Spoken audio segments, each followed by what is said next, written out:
जय हिंद सभी को बेटा। और ये छोटा सा वीडियो जिसमें मैं आप लोग के साथ डिस्कस करने वाला हूँ पॉलिटिकल साइंस का जो पेपर है सेमेस्टर 4 बीए का, उसके ऊपर हम लोग डिस्कस करेंगे। और सेकंड ईयर का है बेसिकली ये पेपर।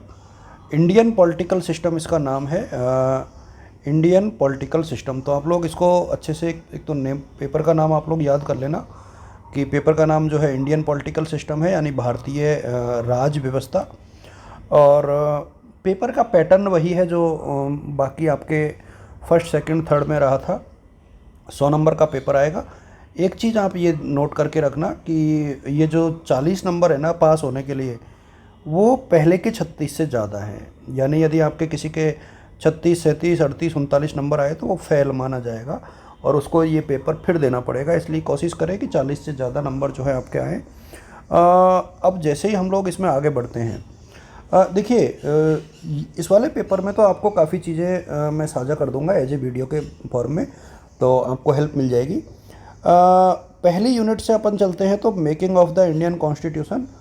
तो ये इसमें कौन कौन सी चीज़ आती है, देखिए इसमें आपको एक तो ये देखना है कि भारतीय संविधान सभा को बनाने के कौन कौन से मुद्दों को ध्यान में रखा गया और इसमें संविधान सभा की क्या भूमिका रही, या संविधान सभा की जो अप्रोच थी वो क्या रही, किस अप्रोच के साथ संविधान सभा ने भारतीय संविधान को बनाया। पहला क्वेश्चन तो ये बनता है।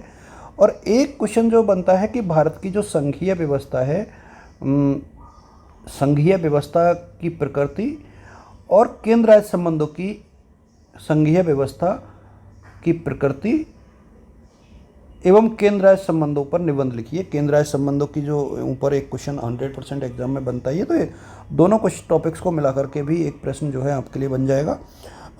यूनिट सेकंड की यदि हम लोग बात करें कि भारतीय जो प्रस्तावना है उसका दर्शन क्या है। देखो इसमें भारत की जो प्रस्तावना है ना, उसमें पूरा दर्शन एक प्रकार से निहित है। तो मैं इसको आप लोग के साथ बाद में साझा करूँगा, इसका वीडियो बनाऊँगा मैं पूरा, तब आपको इसमें पता लग जाएगा।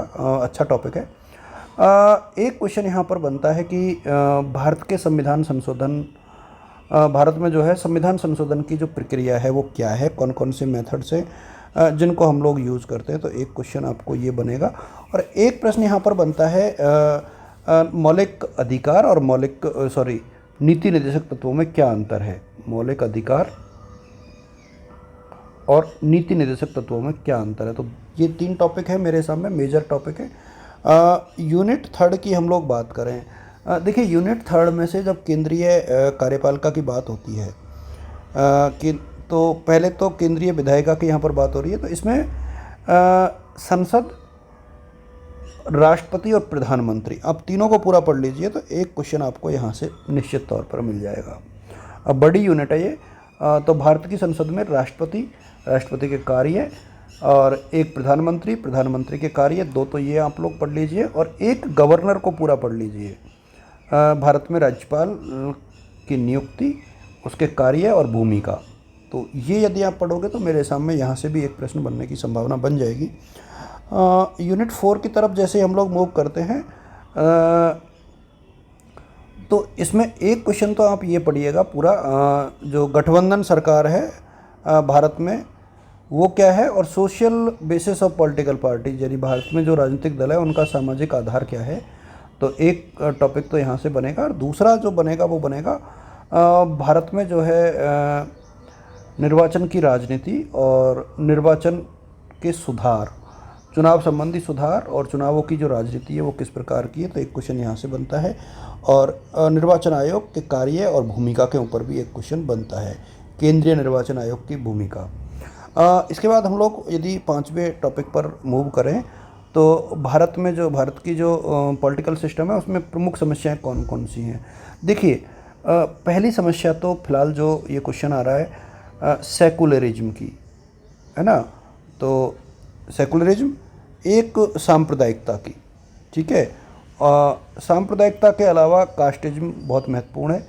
तो सेकुलरिज्म, कम्युनिज्म और कास्टिज्म, इनके ऊपर निश्चित तौर पर एग्जाम में क्वेश्चन पूछा जा सकता है। आप सभी को पढ़ लेना चाहिए और आई थिंक आप लोग पढ़ भी लोगे। आप सभी को शुभकामनाएं, ऑल द बेस्ट और good luck. Thank you so much.